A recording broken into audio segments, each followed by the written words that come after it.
Masih di Creative Money. Gigi, saya mau tanya nih.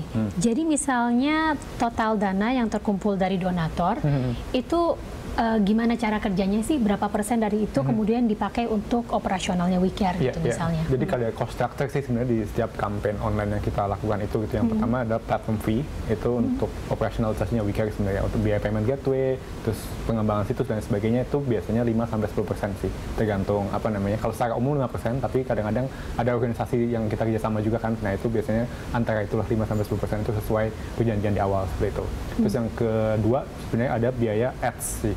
Karena ads ini lumayan elemen yang sangat penting di setiap campaign online gitu. Jadi mau nggak mau itu juga bukan buat kita kan sebenarnya untuk kembali lagi ke campaign pasiennya. Kalau nggak ada itu nanti biasanya nggak booming kampanyenya gitu. Nah itu biasanya sekitar 8-10% sih alokasi ads-nya gitu. Yang lainnya ada pure biaya pasiennya gitu. Untuk pasien ininya berapa yang dicari gitu. Itu cukup. Atau saat ini ada banyak investor-investor lagi? Sebenarnya kita juga rajin juga sih sebenarnya untuk sebenarnya kalau investor yang institusional itu belum ada gitu. Mostly yang kita dapetin sekarang mostly dari hibah atau dari CSR perusahaan gitu. Jadi kita memang kolaborasi sama beberapa perusahaan untuk bikin campaign online bareng. Habis itu kita bikin aktivasi offline, online-nya dan sebagainya. Nah itu kita ada biaya servisnya seperti itu. Jadi emang murni dari situ biasanya gitu. Untuk bisa self-sustaining, saya percaya masih harus volumenya donasinya WeCare masih harus dibesarkan lagi gitu. Tapi sejauh ini so far kombinasi dari dua itulah yang membuat kita sustain gitu. Jadi antara kolaborasi dengan corporates dan satu lagi yang 5-10% itu. Tadi rencana kedepannya ada rencana mau bikin aplikasi, itu boleh diceritain nggak? Iya, kita agak telat nih, belum muncul aplikasinya. Cuma hopefully dalam 2-3 bulan ke depan itu kita bisa launching aplikasinya WeCare gitu. Dan hopefully ada fitur-fitur baru juga yang bikin donasi tambah asik dan tambah sehat. Gitu. Gimana caranya sih kemudian Gigi bisa mengencourage masyarakat Indonesia untuk lebih apa ya, generous gitu dalam menyumbang? Gimana ya, sebenarnya ini tuh kayak patungan bersama ya. Jadi kayak orang sakit, kena sakit tuh bisa kena ke siapa aja gitu. Dimana kita cuma coba menciptakan WeCare ID ini sebenarnya bukan cuma platform saling membantu, tapi juga platform saling menjaga agar lebih sehat gitu.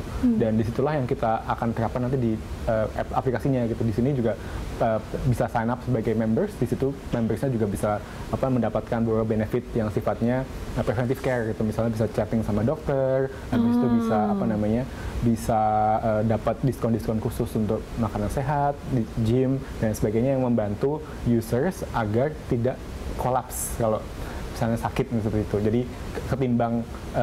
ketimbang ribetnya nanti pas udah sakit, mending kita bantu untuk memanage sakit kita gitu supaya nggak kolaps seperti pasien-pasien yang ada di WeCare gitu. Jadi harapannya ini beberapa platform yang saling care to each other dan bisa support. Jadi ada keuntungannya juga buat para member, ada give back-nya gitu ya. Juga, gitu.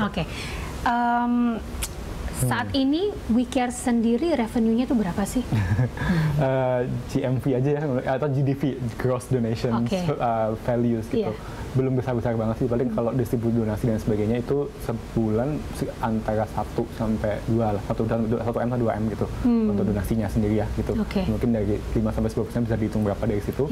Kemudian dari kalau corporate dan sebagainya itu kadang kita kalau misalnya lagi cukup ya kita ada, kalau enggak ya enggak ada gitu. Tapi mostly reaksinitas so far segitu masih. Itu angka yang cukup realistik kah atau sebenarnya targetnya gimana gitu? Bisa lebih besar, saya percaya bisa lebih besar gitu, karena tadi sih potensinya besar sekali gitu. Kemudian juga organisasi-organisasi kebaikan seperti banyak sih yang zakat dan sebagainya itu juga biasanya penampungannya jauh lebih besar dari itu. Jadi potensi givingnya masih besar, masih bisa di-crack gitu. Tinggal gimana kita bisa reach out ke orang-orang yang mungkin belum tahu WeCare dan belum terbiasa dengan sistem donasi online seperti itu sih. Gitu. Berarti kedepannya harus lebih digencarkan gitu ya, sekali, biar orang lebih berani. Untuk Hana, saat ini gimana sih cara menjual hasil anyaman-anyaman ini? Karena kita kerjasamanya gimana gitu? Kita di website sendiri sebenarnya bisa cater tadi karena 90% akses pasar kita adalah B2B wholesale. Website kita itu udah e-commerce, jadi memang udah bisa order di sana, termasuk untuk modifikasi desainnya itu juga udah bisa dilakukan oleh website kita. Di luar itu kita juga kolaborasi desain tadi misalnya dengan Beranda Living itu untuk membuat kursi misalnya, lalu kemudian dengan film Gatot Kaca, tas, eco bag dan seterusnya. Jadi memang ada beberapa kolaborasi untuk jumlah yang besar. Di luar itu memang masih cukup konvensional, misalnya mengikuti pameran, kenalan dari pameran ketika kita diundang PR event, kemudian kenalan dengan BUMN, dengan kementerian, lalu kemudian mereka melakukan order sih. Memang masih kita yang menjemput bola sekali untuk mengejar gitu. Oke, tadi ada cerita soal ada klien dari Amerika. Emang saat ini produknya dijual ke luar negeri juga? Ya, kita udah ekspor 6 negara saat ini dan memang yang paling besar ke Amerika. Sekarang juga lagi coba untuk akses ke beberapa negara lain, tetapi memang sejauh ini masih lebih menyenangi pasar domestik sih. Oh, ya. Karena kalau udah ngomongin ekspor itu quality standarnya itu udah ngomongin lebih tinggi manufacturing level, udah mesin based yang benar-benar presisi dan konsisten gitu. Sedangkan Duanyam ini kan benar-benar community based gitu. Jadi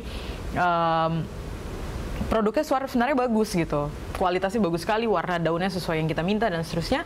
Tapi ketika di order diameternya 19, nanti datang tuh diameter 17, 18, 21. Secara kualitinya gitu. lebih precise. Measurement-nya ya itu sih yang biasanya menjadi challenge kalau ke pasar luar. Kalau kita community based, makanya lebih acceptable di pasar dalam negeri. Oke, selain Amerika tadi ada negara-negara mana lagi? Kita ke diekspor. Denmark, Belgia, Amerika, Jepang, Korea, Australia kalau nggak salah.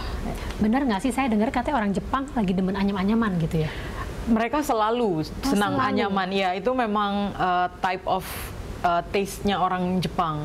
Tapi lagi-lagi Jepang itu justru salah satu negara yang paling susah gitu ya masuk standar. Bahkan banyak yang bilang kalau udah bisa masuk Jepang itu berarti negara lain udah lumayan lebih mudah masuknya. Karena itu udah ada highest level of presisi gitu. Oke. Per bulannya tuh revenue-nya kira-kira berapa nih? Sebenarnya kalau kayak tahun lalu itu kita masih masuk dalam UKM jatuhnya, masih di bawah omsetnya masih di bawah 5M kan kalau per tahun lalu. Tahun ini rencananya kita pengen grow lebih besar, keluar dari kategorisasi sebagai UKM sih. Gitu. Oke. Ini dengar-dengar tahun 2018 tuh sempat jadi official merchandise-nya Asian Games. Betul kan? Bener. Itu kita satu-satunya brand yang bisa menjual produk official merchandise officialnya Asian Games, dan itu kita menjual 17.000 produk. Kita official, satu-satunya official untuk produk kerajinan tangan untuk Asian Games, dan itu kita menjual 17.000-an produk dari Flores dan sold out. Oke, wow, sold out itu ya. Bahkan sebenarnya ada yang order lagi tapi nggak bisa kan, karena itu kan very sangat detailed ya untuk kerjasama dengan lisensinya. Itu gimana ceritanya bisa dapat project itu? Sebenarnya kalau cerita detailnya itu partner saya Melia itu nggak sengaja ngelihat papan iklan kantor Inasgok, panitianya Asian Games tahun 2017 itu. Lalu kemudian dia tertarik, dia datang ke kantor itu, tapi tutup kantornya. Ketemu sama satpam, dia bilang, "Pak, Inasgok itu apa?" "Oh ya, kita ini panitianya Asian Games." "Oh gitu, saya dari Duanyam, saya pengen jadi official merchandiser, tuh gimana?" "Aduh Bu, ini tutup, besok aja Ibu datang." Besok pagi dia datang, bawalah dengan sampel, ketemu, untung satpamnya masih yang sama. "Pak, saya datang lagi, saya mau jadi official merchandisernya Asian Games." Terus dibilang, "Masuk aja." Ketemu dengan resepsionis, diarahkan waktu itu ke lantai 5, lalu kemudian habis itu sampai di atas ternyata tempatnya salah, dia turun di lift, ketemu ada ibu-ibu yang sedang dalam perjalanan mau tender untuk official merchandiser ini. Waduh. Nah, lalu mulailah pitching di elevator dia bilang, "Saya dari Duanyam." Dia pitching di elevator berarti itu. Saya dari Duanyam, saya mau menjadi salah satu official merchandise-nya, produk kami ini. Ibunya ngajak, "Yaudah kamu ikut coba meeting saya," gitu. Ikuti prosesnya, lalu habis itu kita perlahan-lahan ikuti prosesnya.